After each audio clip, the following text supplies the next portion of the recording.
여러분 안녕하십니까, 황실업 변호사입니다. 조선일보의 지금 태세가 완전히 바뀌었습니다. 오늘 중요한 논설이 나왔는데요. 박정은 칼럼 형식으로 나왔습니다. 조선일보가 사실은 논설 실장의 칼럼을 통해서 조선일보의 입장을 밝혔다고 봐야 됩니다. 뭐라고 얘기를 하냐면 이 계엄을 내란으로 프레임을 씌웠다. 그 정상적인 계엄을 비정상적인 불법적인 내란으로 프레임을 씌웠다. 그게 누구냐? 바로 군의 간부, 국정원의 간부다. 다시 말하면 홍장원과 곽종근이가 이것이 내란인 양 국민의 인식 속에 프레임을 만들어서 각인시켰다. 이런 지금 칼럼을 쓴 겁니다. 다시 말하면 조선일보 이름으로 이것은 내란이 아니다라고 얘기한 것입니다. 이 내용을 보겠습니다. 12.3 계엄이 내란이라는 프레임이 굳어진 것은 지난해 12월 6일이다. 계엄 선포 4월 뒤인 이날 곽종근 특전사령관이 민주당 김병주 의원 유튜브에 나왔습니다. 그리고 여기 나와가지고 뭐라고 말하냐면 의원들을 밖으로 끌어내라는 지시를 받았다라고 증언했습니다. 울먹이까지 했습니다. 국회 출동했던 김현태 특수임무단장도 기자회견을 자청해서 150명이 넘으면 안 된다는 지시를 받았다라는 얘기를 했습니다. 국회가 계엄 해제 의결을 못하게 막으라는 윤석열 대통령과 김용현 국방장관의 지시가 있었다는 그런 취지의 말입니다. 같은 날 홍장원 국정원 1차장이 가세했습니다. 그는 언론 TV에 나와서 이번에 다 싹 잡아들여서 싹 다 정리하라는 대통령 전화를 받았다고 밝혔습니다. 방첩사 사령관에게선 이재명, 한동훈, 우원식 등 15명 내외를 체포하라는 요청을 받았다라고 얘기를 했습니다. 홍장원은 당시 메모했다는 그 체포 명단을 내보였는데요. 여기에는 박선은 민주당 의원을 통해서 이것이 물증이라고 공개가 된 겁니다. 이후 이진우 수방사령관 등이 문짝을 도끼로 부수고서라도 국회 안으로 들어가서 다 끄집어내라. 4명이 1명씩 들쳐업고 나오라는 윤 대통령 지시를 받았다고 진술했다는 검찰의 공소장이 공개가 됐습니다. 자, 그러니까 세 사람이죠. 지금 정확하게 지금 적시를 하고 있는데요. 하나는 이제 곽종근, 그리고 또 하나는 홍장원, 또 하나는 이진우. 이런 사람들이 말이 인터뷰로 아니면 유튜브로 아니면 국회에서 말한 걸로 아니면 검찰에서 말한 걸로 이런 식으로 이제 공개가 됐다는 겁니다. 그런데 이 세 사람의 말을 보면은 지금 조선일보 칼럼에서 적시하고 있듯이 전부 다 윤석열 대통령이 무슨 국회의원을 체포하려 했다거나 문을 부수고 들어가서 도끼로 그래서 어쨌든 회의를 못하도록 방해하려 했다거나 이런 말로 지금 요약이 됩니다. 결국은 뭡니까? 국회의원들을 체포하거나 아니면 끄집어내거나 등등의 방법으로 수단 방법 가리지 말고 국회에 모여가지고 계엄 해제 요구를 하는 것을 막으라. 이런 얘기로 이제 지금 요약이 되는 겁니다. 그러기 위해서 어떻게 보면은 이 누군가의 계획에 의해서 이 세 사람이 각자 역할을 맡아가지고서 이렇게 내란이라는 프레임을 씌웠다는 그런 해석이 가능한 것이죠. 자, 조선일보 칼럼 계속 보시죠. 군대를 동원해 국회를 마비시키려 했다면 국헌 문란이라는 내란죄 구성 요건을 충족한다. 이후 모든 전국 흐름은 계엄 이퀄 내란을 전제로 진행됐다. 야당은 절반 이상을 내란 혐의로 채운 대통령 탄핵소추안과 내란 특검법을 발의해서 통과시켰다. 여당을 내란 동조당으로 규정하고 다른 얘기를 하면 내란 선동죄로 고발하겠다며 카톡 검열까지 들고 나왔다. 싹 다 잡아들이라.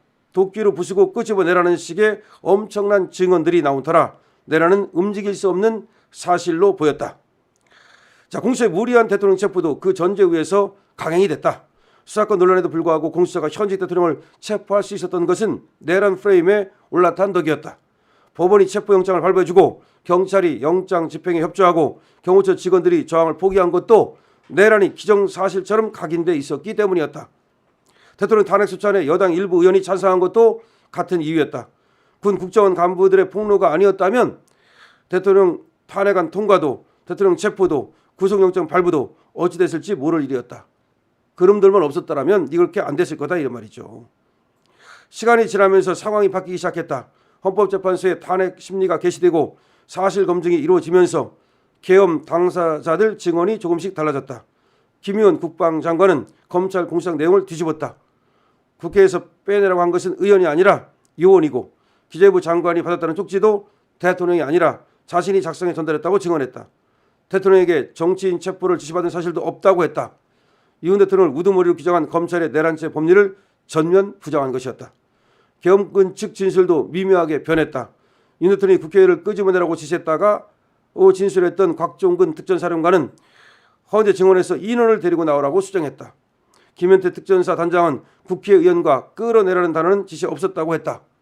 그는 계엄 직후 인원을 포박할 K롤 타일을 휴대했다고 밝혔지만 2달 뒤엔 국회 문을 봉쇄할 목적이었다고 뒤집었다. 검찰 공소장에 문짝을 도끼로 부수고라도 끄집어내라는 지시를 받았다고 기재했던 이진우 수방사령관의 진술도 체포 지시가 없었다로 바뀌었다. 체포 명단을 폭로했던 홍장원 국정원 차장은 오염된 메모 논란을 자초했다. 여인영 방첩사령관에게 체포 대상을 통보받을 때 받아 적었다던 메모가 원본이 아니라고 실토했다. 나중에 기억을 떠올려 보좌관에게 옮겨 적게 하고 자신이 가필한 메모이며 원본은 버렸다는 것이다. 이어 방첩사령관은 홍 차장에게 체포란 말을 사용하지 않았다고 주장했다. 온 국민에게 충격을 준 이재명 한동훈 체포 의혹에 금이 간 것이다. 민주당부터 발을 빼고 있다. 윤 대통령과 한덕수 총리에 대한 탄핵소추안에서 내란죄 부분을 처리하겠다고 후퇴했다. 내란죄는 두 사람 탄핵소추의 절대적 사유였는데 이를 뺀다면 국회 의결부터 다시 해야 한다는 얘기가 나올 수밖에 없다. 정치인 체포 국회 마비를 기정사실로 하고 강행된 현직 대통령 체포 구속은 또 뭐가 되나. 12.3 계엄은 헌법상 요건에 맞지 않고 절차를 위배한 우연 위법 요소가 크다는 데 대부분 전문가가 동의하고 있다. 그러나 이것이 형법상 내란죄에 해당되느냐는 별개의 문제다. 점령군 행사라는 정치권의 개입과 군 사령관들의 과장된 진술이 내란 프레임을 기정사실로 만들었던 것이다. 다툼의 여지가 있는 사안을 빼도 박도 못할 사실인 양 각인시킴으로써 전국 흐름과 사법 절차를 왜곡시켰다. 이제라도 냉정해야 한다. 자, 지금 이 내용이 내란은 아니다. 적어도 계엄이 내란은 아니다. 다만 지금 조선일보가 또 우연 위법 요소가 있다. 이 부분을 또 여기다 굳이 적었습니다. 그러니까 어떻게 보면은 조선일보가 약간은 조금 지금 양다리를 걸치는 듯한 느낌은 듭니다. 그러나 어쨌든 간에 계엄이 내란이다. 이거는 완전히 프레임이다. 이건 가짜다. 그럼 내란만 아니라면 그럼 뭐예요? 그냥 절차가 위법인지 뭐 그거 아닙니까? 그럼 절차가 위법이라 하더라도 예를 들어서 절차에 문제점이 있다 하더라도 그것이 바로 대통령을 탄핵할 만한 사유입니까? 계엄이 적법하다면 내란이 아니라면 적법한 거잖아요. 그럼 거기에 일부 절차에 문제가 있다 하더라도 그건 직권남용이나 이건 될지 몰라도 이게 내란이 될 수는 없는 거죠. 어쨌든 중요한 지금 얘기가 나왔습니다. 조선일보도 지금 계엄은 내란이 아니다고 확실하게 이제 조선일보에서 발표한 것으로 볼 수 있습니다. 여러분 이 영상 많은 사람들이 볼 수 있도록 구독과 공유 부탁드립니다. 강신업 TV입니다.